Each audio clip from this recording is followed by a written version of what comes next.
Assalamualaikum warahmatullahi wabarakatuh. Alhamdulillah wa syukrulillah wassalatu wassalamu ala rasulillah. Ashhadu an la ilaha illallah wahdahu la syarikalah. Wa ashhadu anna muhammadan abduhu wa rasuluh sallallahu alaihi wasallam la nabiyya ba'dah. Para pemirsa, sahabat religi yang kita hormati, kita bersyukur kepada Allah dan selawat beserta salam kita hadiahkan buat Rasulullah sallallahu alaihi wasallam. Kajian kita pada kali ini bertema Ramadan dan persaudaraan. Jamaah secara virtual, secara online, secara dunia maya yang kita hormati, ada fenomena yang berkembang di masyarakat bahwa Ramadan itu adalah momen meningkatkan persaudaraan.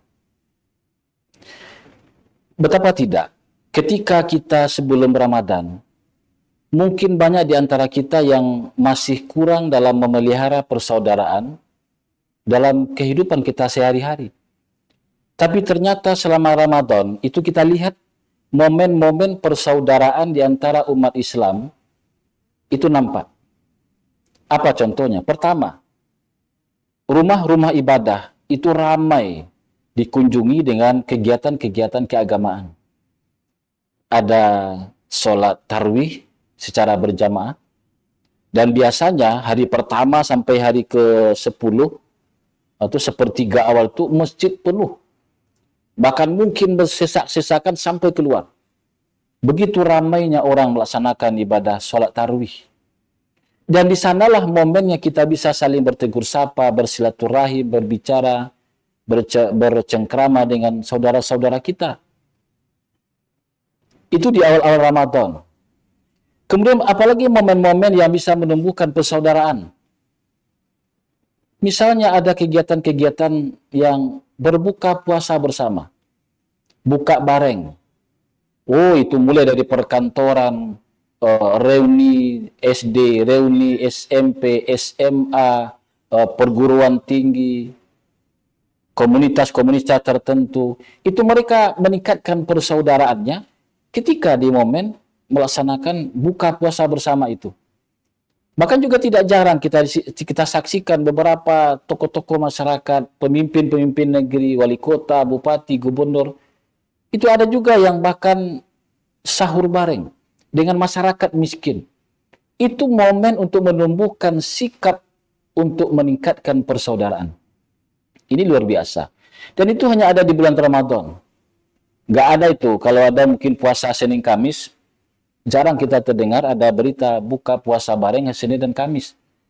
Padahal momen-momen seperti ini sangat baik sekali dalam meningkatkan persaudaraan. Jamaah yang berikutnya adalah yang ketiga, di momen-momen Ramadan ini, itu peningkatan kesadaran orang untuk kepedulian sosial juga meningkat. Sedekah berkembang, zakat pun ditunaikan. Ada namanya zakat mal, ada zakat fitrah. Banyak orang yang menghitung zakat malnya itu yang haulnya setahun itu sudah sampai senisab, hitungan nisabnya itu juga di akhir Ramadan. Sehingga tatkala mereka nanti di Syawal atau di hari raya, itu mereka malah menunaikan zakat mal. Dan sementara yang diwajibkan ketika Ramadan itu adalah zakat fitrah. Ini juga menunjukkan kepedulian kita kepada orang-orang miskin. Dan malahan kenapa kita bertanya ini? Kadang-kadang dimunculkan pertanyaan oleh jamaah, kenapa baru di hari-hari terakhir Pak diwajibkan atau diinformasikan zakat fitrah itu? Kenapa tidak di awal? Padahal secara hukum Islamnya masuk Ramadan itu sudah bisa ditunaikan zakat fitrah. Tapi bagaimana? Ini memupuk rasa persaudaraan kita.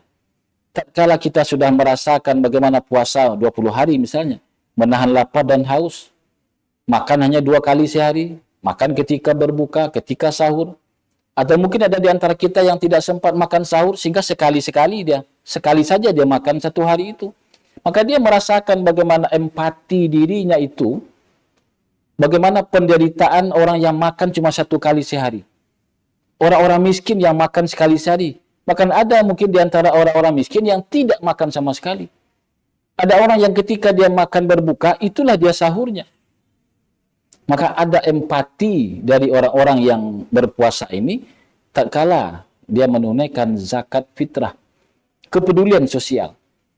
Maka oleh karena itu, jamaah sahabat religi yang kita hormati, yang paling penting bagi kita itu adalah memang di Ramadan ini momennya adalah bagaimana kita meningkatkan kesolehan individu kita.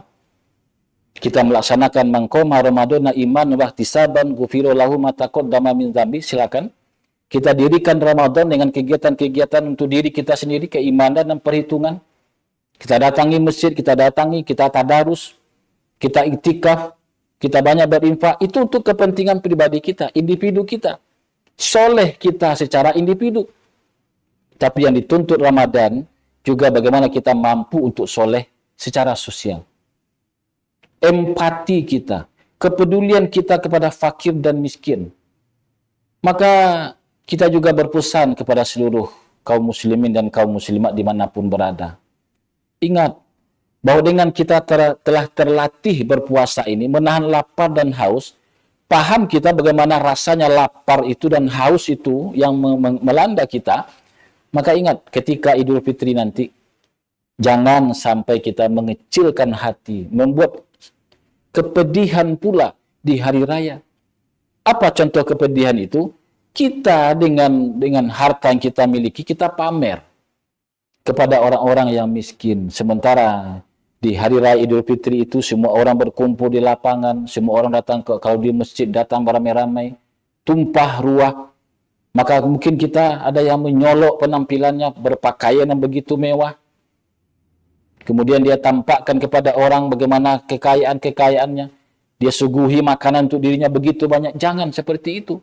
Kita mesti empati terhadap kepedulian sosial. Kalau kita ingin menjadi orang-orang yang soleh secara sosial ini. Maka hiduplah dengan penuh kesederhanaan. Kalau memang kita sudah dilatih bagaimana hanya makan 2 kali sehari, makan dengan sederhana. Tidak bisa kita makan dengan begitu banyak ketika bulan puasa Ramadan ini. Ibadah kita begitu banyaknya. Maka perhatikan nasib orang-orang miskin di sekitar kita. Maka kepedulian sosial, persaudaraan itu mesti kita tingkatkan. Jangan sampai nanti ketika selesai bulan Ramadan yang muncul malahan sikap-sikap balas dendam kita, karena mungkin selama ini kita tidak bisa makan seenaknya. Kita tidak bisa makan siang seperti sebelum karena kita berpuasa, lalu kemudian kita setelah siang Syawal, kita makan dimanapun, berlebihan. Ingat, kulu wasrobu wala tusrifu. Makanlah, minumlah, tapi yang penting jangan berlebih-lebihan. Maka sebagai kesimpulan dari ceramah tausiah kita pada kesempatan ini, mari bersama-sama momen Ramadan ini, kita siapkan diri kita untuk bisa soleh secara individu, perbaiki diri, introspeksi diri, tingkatkan amal perbuatan kita, berbeda kita dari tahun ke tahun, dan yang kedua adalah bagaimana kita secara sosial, secara kemasyarakatan, kita juga ada kepedulian, sehingga masyarakat pun juga sangat menghargai bagaimana kepedulian sosial yang kita lakukan itu. Soleh individu dan soleh secara sosial, dan Ramadan itu menumbuhkan sikap persaudaraan yang baik. Terima kasih, banyak maaf. Akhirul kalam. Assalamualaikum warahmatullahi wabarakatuh.